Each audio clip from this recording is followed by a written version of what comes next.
महानगरपालिकेच्या आपली बस सेवेचे जे चालक आहेत आणि वाहक आहेत त्यांनी आज नागपुरात संप पुकारलेला आहे आणि वेतनवाढीसाठी पुकारलेल्या या संपाचा सकाळपासूनच परिणाम जो आहे तो दिसायला लागलेला आहे।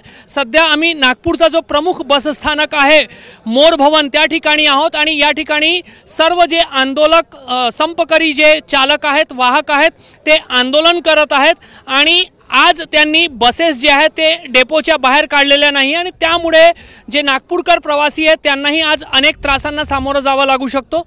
संपाचा प्रमुख कारण काय आहे आणि किती चालक आणि वाहक या संपामध्ये सहभागी झाले?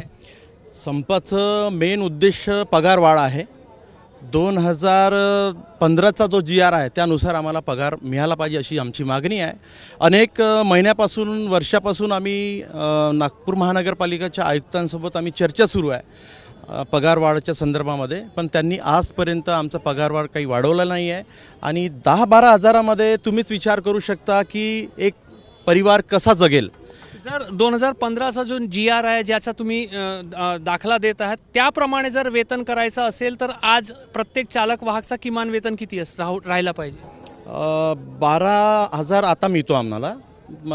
त्यानुसार GR मध्ये जो पण असेल तो आम्हाला मान्य आहे, पण आमचा जास्तीत जास्त विषय असा राहील की 22 ते 25 हजार आम्हाला मिळाला पाहिजे असं आमची इच्छा आहे। हे जे कंत्राटदार आहे ज्यांच्या मार्फत महानगरपालिका बस सेवा नागपूरमध्ये पुरवते त्यांच्याकडून हा वेतन दिलं जात नाही, त्यांच्याकडून या चालक वाहकांचं शोषण होत आहे?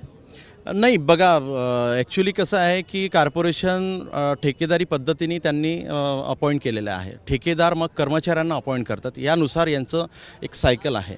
नागपूर महानगरपालिका स्वयं चालवलं असतं तर हा एक भाग वेगळा झाला असता। आता कॉन्ट्रॅक्टरच्या माध्यमातून पगार मिळतो या लोकांना, तर कॉन्ट्रॅक्टर आता कॉर्पोरेशन कॉन्ट्रॅक्टरला आता आमची काल जी बैठक झाली त्यांनी आम्हाला आश्वासन दिलं की आम्ही तुमचं 1000 रुपये वाढवतो, पण आम्हाला 1000 रुपयामध्ये काहीच होऊ शकत नाही। म्हणून आज आम्ही त्यांना सांगितलं की आम्ही संप मागे घेऊ शकत नाही, आम्हाला त्यांनी विनंती केली होती काल। दादा, किती वेतन मिळतं आणि काय अडचणी तुम्हा सर्वांना? आम्हाला आता 10 ते 12 हजार रुपये वेतन मिळतो।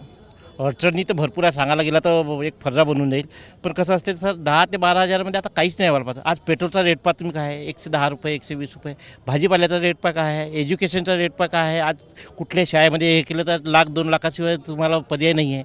आणि कसं असते ना, ह्या 10-12 हजार रुपयामध्ये घर मेंटेन करायचं, परिवार मेंटेन करायचं, त्याच्यामध्ये तब्येती आहे, एज्युकेशन आहे, ह्या सर्व गोष्टी आलेल्या आहे। कसं होणार, शक्य आहे का? आज 10,000 रुपयामध्ये साधा किराणा आणायला गेलो तर तो किराणा नाही व्हायला पाहत। आज सकाळपासून सगळेजण चालक वाहक संपावर गेले आहे। नागपूरकर जे आहेत जे तुमच्या बस सेवेवर अवलंबित असतात त्यांनाही अडचणींना सामोरं जावं लागत आहे। त्यांना तर अडचण होईलच, पण आम्ही आमची बी अडचण सांगू ना लोकांना। आमची बी अडचण आहे, पगार कमी पगारात भागत नाही आमचं। कमसे कम 22-22.5 हजार पगार द्यायला पाहिजे NMCने।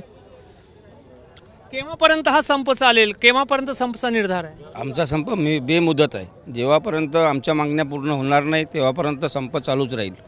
तर माझे कॅमेरामॅन दाखवू शकतात इकडचं संपूर्ण चित्र। हा मोर भवनचा नागपूरचा प्रमुख बसस्थानक आहे आणि या बसस्थानकावर तुम्ही पाहू शकता की एकही बस जी आहे ती सध्या नाही आहे। काही मोजक्या बसेस जे आहेत ते सकाळी डेपोमधून निघालेले आहेत आणि बहुतांशी जे बसेस आहेत वेगवेगळ्या डेपोमध्ये उभे आहेत।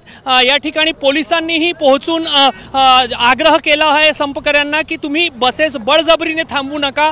मात्र सध्या तरी नागपुरात हा जो संप आहे तो आपली बस सेवा म्हणजे शहराची जी सार्वजनिक परिवहन वाहतूक आहे त्याच्याशी संबंधित जी बस सेवा आहे त्याच्या संदर्भातला हा संप सुरू झालेला आहे आणि नवरात्राच्या पहिल्या दिवशी संपकरी जे नागपूरकर जे सामान्य नागपूरकर आहे त्यांना अनेक त्रासांना या संपामुळे सामोरं जावं लागू शकतो। कॅमेरामॅन अतुल हिरडेसह रजत वशिष्ठ, ABP माझा, नागपूर।